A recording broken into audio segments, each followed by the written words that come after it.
Hello everyone, and welcome to my Days of Our Lives Today channel. I hope everyone is having a wonderful day. Before we begin, please hit the subscribe button and give this video a thumbs up. Harris is able to recall Rolf. Johnny rapped on Wendy's door at her flat. Johnny questioned, "Is Wendy here?" Wendy was visiting her brother at the police station, according to Tripp. Johnny inquired. Wendy was pretty upset with her brother last night. How is she doing today? Still in disbelief, Tripp remarked. Tripp whispered, "You've done enough," when Johnny hoped aloud that he could assist Wendy. Johnny questioned, "What's that supposed to mean?" Tripp contended that by taking Wendy to a Dimira party, Johnny nearly killed Wendy. First of all, Wendy was pleased to accompany me to the party. I didn't drag her there. Secondly, how was I to know that Wendy's crazy brother was plotting to kill my Uncle Stefan? Johnny questioned. Rolling his eyes, Tripp remarked that Dimira meetings were always perilous occurrences. Tripp was reminded by Johnny that Stefan had been Lee's victim. Tripp added, "It appears that your aunt Megan Dimira was also involved, and she's now running away." The information surprised Johnny. Tripp remarked, "If you truly care about Wendy, you'll keep her away from the Dimiras." Johnny scoffed and referred to Tripp as a snob. Tripp pointed out to Johnny that Johnny argued that it had been after Susan had been abducted by Tripp's mother. "So I don't think you deserve to criticize my family when yours is just as dysfunctional," Johnny remarked. "Who is now dead because of your mother." Tripp hissed, "My mom has a mental disease. Ava had faked her mental condition," according to Johnny. Tripp leaned forward and said, "You better watch your mouth." Johnny stepped up. "You started this." "Taking shots at my family," he added. Johnny smirked and said he thought Tripp was upset with Wendy. Johnny remarked, "I suppose you're worried you're going to lose her to me." Tripp admitted that while he was sick of the rivalry, he did not want to give up on Wendy. Johnny claimed to have the same thoughts. Johnny remarked, "I say we both just do our best to be mature and dignified through all of this, because we both don't want to be petty or juvenile about this anymore." Johnny urged that they should be patient and let Wendy decide for herself. Tripp concurred, saying, "That's great." Wendy raged at Lai in the police station for his involvement in the plot to have Harris kill Stefan. "You let me walk into a situation that could have gone very wrong. People could have died, including me," Wendy remarked. Lai argued that Megan had set him up. Wendy countered that Harris had placed the responsibility on Lai and expressed disappointment that Lai had not moved past Gaby as Wendy had anticipated. In place of pride, Wendy suddenly felt humiliation. "I'm ashamed that you're my brother," she remarked. Obviously, that was all an act. Lee questioned, "Don't you think you're being a little harsh?" Wendy winced when Lai questioned her about commitment to family. Wendy exclaimed, "You lied to my face. You said you were moving on. You even said you hired a matchmaker, and then you tried to kill me," Wendy shrieked. The following day, Wendy overheard a portion of your phone discussion, during which you mentioned a significant plan you were attempting to implement. Lai was told to stare at Wendy by Wendy. Lai reluctantly turned to look at his sister. Wendy questioned, "What is wrong with you, Lai? When did you become so crazy, so venal that you would go to such lengths to get what you want? Why couldn't you just let Gaby go?" Lai sat up straight. Lai shouted, "You've been stringing along two poor saps for months. Who are you to lecture me about letting go?" Wendy was taken aback and inquired as to if Lai was equating his attempted murder with her vacillation. "When it comes to matters of the heart, the majority of us are somewhat illogical," Lai added. Wendy retorted, "Irrational doesn't even begin to describe your behavior." Wendy continued by saying that she was taking the time to choose the right man for her. "In contrast to you, I won't be doing any crimes along the way," Wendy stated. "I will make my decision at some point." Lai emphasized that he had been duped. Wendy shrugged when Lai questioned her as to why she did not believe him. Wendy remarked, "I don't know what to believe about you anymore." "Will you at least allow me to provide my brotherly perspective?" Lee pleaded. "I care deeply about you, Jing Wen. I think the world of you, and I only want you to find happiness." "Yes," Wendy nodded. Lai admitted to Wendy that she already knew which man she preferred, but was hesitant to reject the other. Make that decision, Lai advised. Take the pressure off yourself and free those young men from their uncertainty, their need to compete for your affection. Wendy emphasized that Lai's crime was not comparable to her lack of decision-making. Lai was frustrated and told Wendy that he had not acknowledged to any crimes. Lai was admonished by Wendy to see this as a wake-up call. Wendy remarked, "It would be a shame to waste your whole life over a woman who has made it quite plain that she doesn't want you." Johnny sat on the couch at Wendy's apartment, waiting for Wendy to come back. Tripp questioned, "What happened to giving her space?" "You're not doing that," Johnny remarked.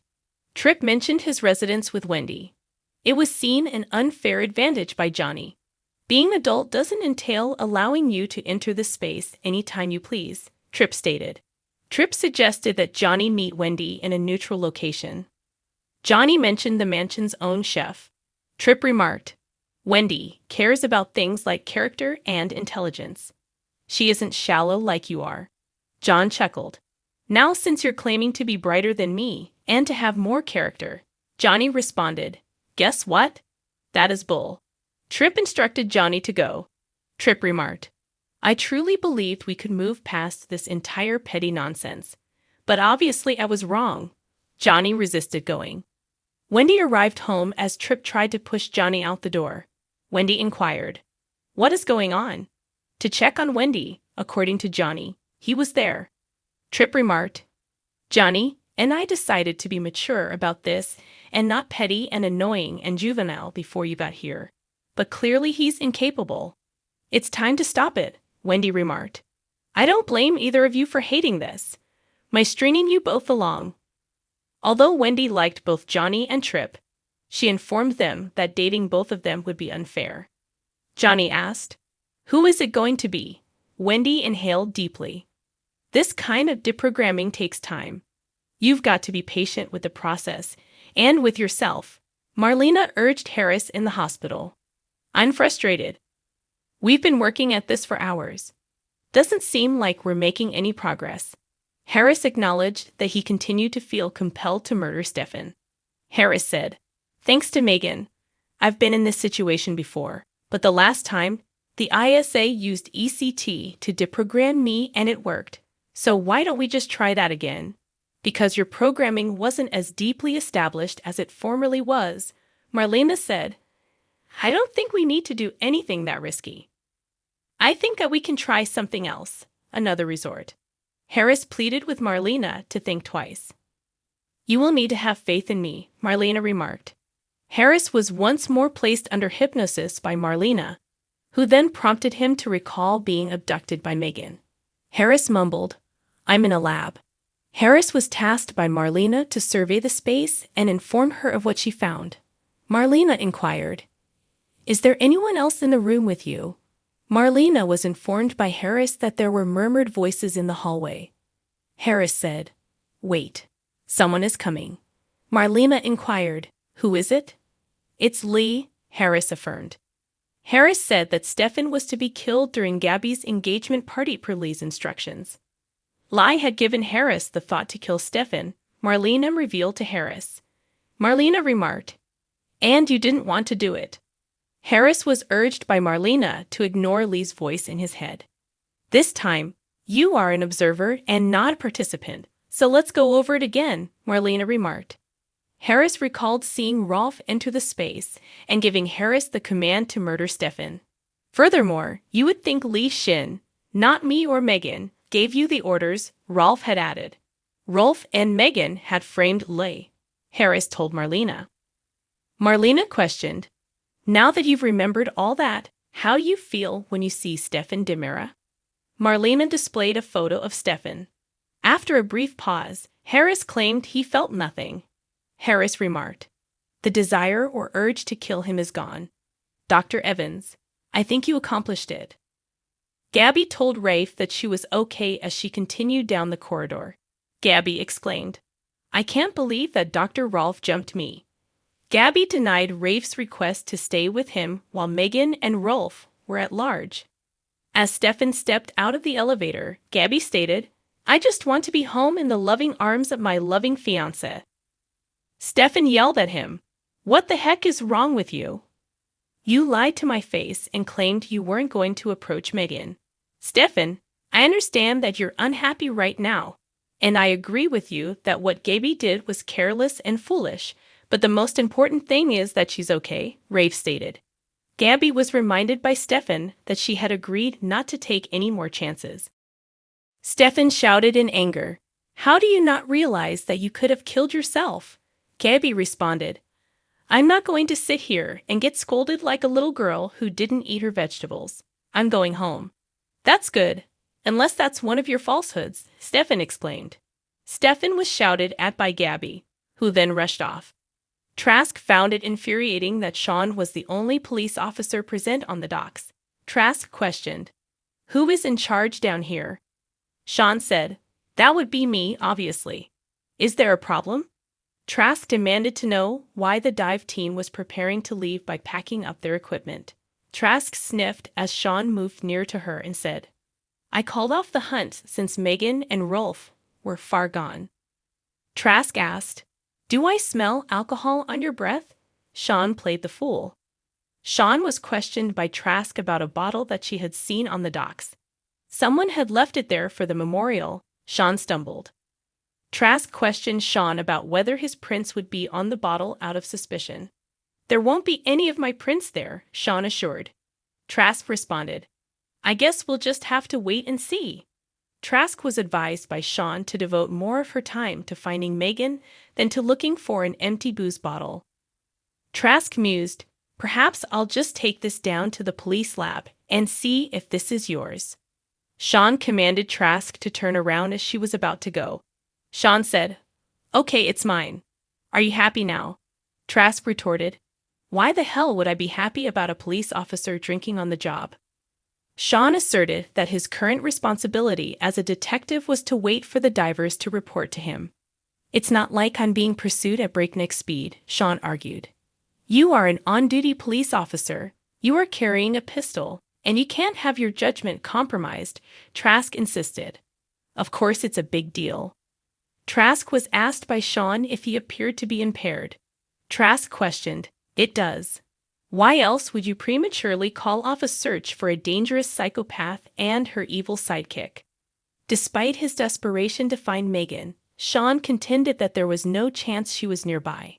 Trask remarked, "Maybe you're right. Maybe it doesn't matter if you're drinking at work or not. In fact, maybe you should have begun doing so earlier. Maybe if you had had a few, you wouldn't have been so quick on the draw when you shot your own father." After telling Trask to go to hell, Sean walked away. Gabby was preparing a drink at the Demira estate when Stefan stormed through the front door. Stefan remarked, "You put yourself in danger for no good reason." Gabby protested, "Megan had to pay. She tried to kill you." Stefan retorted, "And in turn you almost got yourself killed." Why was Stefan so irate? Gabby questioned. Stefan clarified that Megan would have been okay with killing Gabby, as well as she had wanted him dead. "You are my entire universe," Stefan replied. "And I never would have been able to forgive myself." Stefan sighed and questioned why they were fighting. "Because we're good at it," Gabby joked. Gabby leaned onto Stefan's shoulder, and he apologized for yelling at her. "You're mine too?" Stefan added. "I'm also sorry. I lied and caused you to worry." Gabby admitted that ever before Harris showed up at the party, she had been unable to stop worrying about Stefan. "You don't know what it was like. I guess I just felt like I needed to control the situation." Stefan said he understood. "All those years thinking that you've been gone forever," Gabby replied. "I suppose I'm the fortunate one." With a shake of his head, Stefan acknowledged that helping his mother elude the police had been a mistake. "How about we make a pact? I didn't have to live without you," he added. "We're going to work together from now on," Stefan remarked. "No more running off on our own," Gabby agreed. "The Coast Guard will be on the lookout for Megan's submarine," Trask said as he and Rafe entered the police station while Sean was typing on his computer. Rafe responded, "I've already notified the ISA," but Trask stopped him and said, You need to fire Detective Brady over there. For drinking on the job, Trask added, looking over at Sean, who remained silent. There must have been an error of some sort. Trask informed Rafe what had transpired on the docks. Is this true? I've known Detective Brady for a long time, and there is no way that he would ever drink on the job, Rafe responded. Rafe inquired after Sean requested a private conversation. What is to be discussed? You drank at work, putting the public at risk. Rafe reminded Trask that he was in charge of the department, not her. Angered, Trask argued that she could not prosecute criminals if the police officers were too intoxicated to catch any. Rafe reminded Trask that they had arrested Lai. Before Trask could respond, Marlena's phone rang, and she informed Rafe about the memory that Harris had recovered. To get Harris' statement, Rafe went to the hospital. So you think Lei Shin is innocent? Harris told Rafe he could only identify Rolf as the one who had given the order to kill Stefan. If he was involved, I have no way of proving it, Harris conceded. Marlena noted that Harris was deprogrammed, and she asked Rafe if he could release Harris. Are you certain he doesn't pose a threat to Stefan or anybody else at this point? Rafe questioned. I'll check that out for myself. Rafe accepted the deal, and Marlena stated, and I'll also testify in court that he was not accountable for what he did. I want to ask you another favor, Harris remarked to Marlena after Rafe had left, to have him committed to Bayview. I had nothing to say to you, Leigh remarked as Trask entered the questioning area at the police station. Harris Michaels is changing his tale. Trask said she was not sure of Leigh's innocence, but there was no one to prove that he had been a part of the scheme, so she freed Leigh from detention. Leigh smirked. Told you I was innocent, Trask remarked. Stefan asked Gaby what had happened with Harris and Leigh after Rafe had called her at the mansion. And Kristen had precise memories. Leigh was set up by Megan, maybe? Stefan replied. Stefan said that Wendy had mentioned that Leigh had freaked out when she had told him that she was going to the party. I just can't shake the feeling that Leigh's involved somehow, Gaby commented. Stefan added, they'll lie, had to have known something. And if Leigh escapes, they'll definitely come after you. Lei Shin is no match for us, Gaby. I mean, we can't let that happen, Stefan added. Sean complimented Ray for standing up for him when dealing with Trask when Rafi arrived back at the station, saying, I don't take my instructions from Trask. Sean swore it would never happen again. It was a one-time thing, he continued. Except that it wasn't, right?